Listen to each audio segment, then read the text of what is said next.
To begin, you will need to turn the hand wheel, which is technically called a balance wheel, towards you until the thread take-up lever is at its highest position, like I'm showing you here. Now you will need to determine what kind of thread you are using. Is it a stack spool or a cross-wound spool? A stack spool has the thread going round and round, stacking the threads one on top of the other. A cross-wound spool has the thread that is wound on the spool in a crisscross pattern, as you can see on this Aurifil spool of thread. If you are using a stack spool of thread, then place the spool on the spool pin. Your thread will go directly from the spool to the first upper thread guide, like this. If using an Aurifil cross-wound spool, then it helps to remove the bottom orange disc so that the thread doesn't get caught. This will help the thread unwind smoothly as it goes to the needle.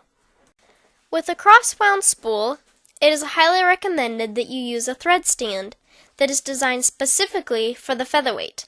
My daddy has an excellent video tutorial on the featherweight schoolhouse on the importance of using a thread stand.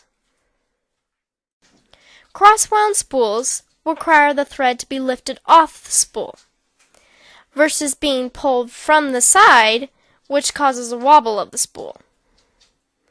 Bring the thread first to the stand's upper guide.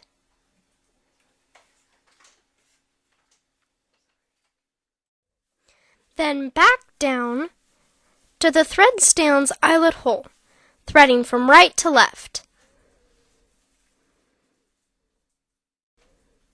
Then directly over to the first upper thread guide on the machine.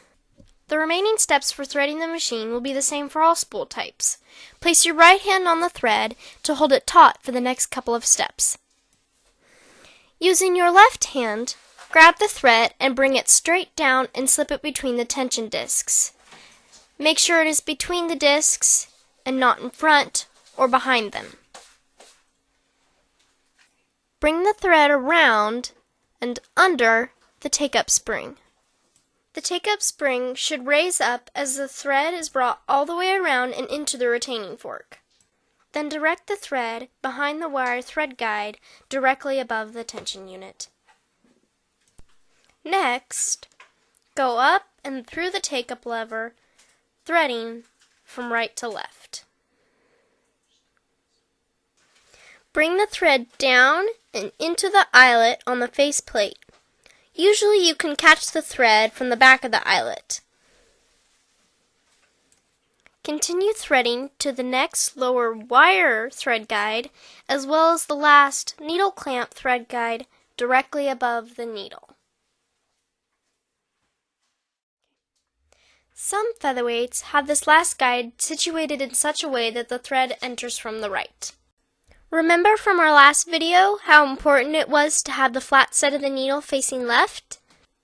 Well, this last threading step is just as important too for proper stitch formation.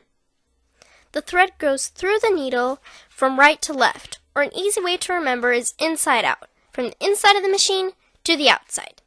If the thread or needle is difficult to see, then be sure to try our super easy machine needle threader in the shop. It takes away the hit and miss guesswork and easily threads the needle. The instruction manual says to draw about 2 inches of thread through the eye of the needle, but my mama and I like to pull several inches out to have more to work with before we sew. Now I'm going to show you this whole process one more time zoomed out, so you can see how quick and easy threading a featherweight can be. Once you get used to it, you'll zip through machine threading every time, no matter what kind of thread spool you use. Be sure to review videos 1, 2, and 3 in the Getting to Know Your Featherweight series, because our next tutorial will be all about how to pull the bobbin thread up to the surface and prepare for sewing.